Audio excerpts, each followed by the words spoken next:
তারেক রহমানের ঐতিহাসিক স্বদেশ প্রত্যাবর্তন উপলক্ষে সংবর্ধনা দেওয়ার প্রস্তুতি নিচ্ছে বিএনপি। রাজধানীর পূর্বাচলের ৩০০ ফিট সড়কে সংবর্ধনা অনুষ্ঠানের মঞ্চ তৈরির কাজ চলছে জোরে সোরে। সেখানে আছেন সহকর্মী পার্থ সাহা।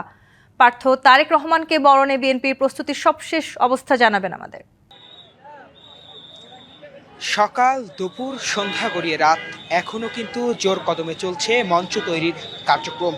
তবে এখন বর্তমান যেই মঞ্চ তৈরির যে কার্যক্রম সেটি কিন্তু বলা চলে ৫০% শেষ হয়েছে, আর বাকি যে ৫০% সেটি হয়তো আগামীকালকের মধ্যেই শেষ হয়ে যাবে। তবে যে বিষয়টি আসলে এখানে লক্ষ্য করা যাচ্ছে, সকাল থেকে কিন্তু এই মঞ্চ তৈরির যে এরিয়া, সেই এরিয়া ঘিরে একরকম উৎসবের আমেজ বিরাজ করছে। আমি যদি এখনও দেখানোর চেষ্টা করি, সকাল থেকেই এই যে ৩০০ ফিটের যে সড়কটি, সেই সড়কের পুরো কানায় কানায় কিন্তু পূর্ণ হয়ে রয়েছে বিভিন্ন স্তরের নেতাকর্মী যারা রয়েছে। ঢাকা মহানগর, উত্তর, দক্ষিণ এবং আশেপাশের বিভিন্ন জেলা উপজেলা থেকে নেতাকর্মী কিন্তু তাদের কর্মী সমর্থকদেরকে নিয়ে এই মঞ্চ নির্মাণের কাজ পরিদর্শন করতে, দেখতে এই জায়গাটিতে আসছেন মূলত দীর্ঘ ১৭ বছরের বেশি সময় পর। Japan Bangladesh joint venture company JBS holdings limited প্রিয় নেতার দেশে প্রত্যাবর্তনকে ঘিরে যে আয়োজন, সেই আয়োজনে সামিল হতে, সেই আয়োজনে নিজের নেতাকর্মীদেরকে নিয়ে আসতে পেরে অনেকেই কিন্তু উচ্ছ্বাসিত প্রকাশ করছে। মূলত এই নেতাকর্মীদের যে ঢল, সেই ঢল আসলে বলে দিচ্ছে নেতার আগমন ঘিরে দলের যে অবস্থান। এবং এখানে যে নেতাকর্মী আসলে উপস্থিত রয়েছে, আমরা একজনের সঙ্গে একটু কথা বলে জানতে চাইবো, দীর্ঘ ১৭ বছর পর আপনাদের দলের নেতা দেশে আসছে, তার কাছে আশা প্রত্যাশার জায়গাটা একটু জানাবেন। জি, দীর্ঘ ১৭ বছর পর ১৮ কোটি মানুষের যে অপেক্ষার পর, সেই অপেক্ষার পর শেষ করে অবশেষে প্রস্তুত সেই সোনালী মঞ্চ।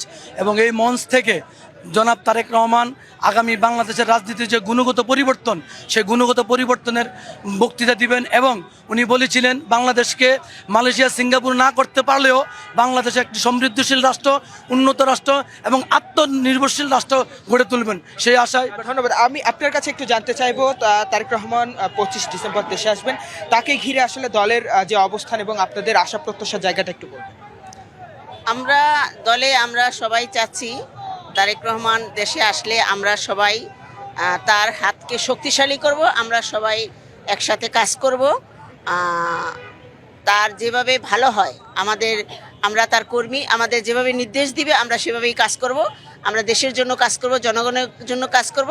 তারেক রহমান যেটা বলবে আমরা সেভাবেই চলবো এবং সুখী সমৃদ্ধ একটা বাংলাদেশ আগামীতে আপনারা দেখতে পাবেন ইনশাআল্লাহ। আমাদের নেতা আসলে এই আশাই আমরা করি এবং রাখি। ধন্যবাদ আপনাকে।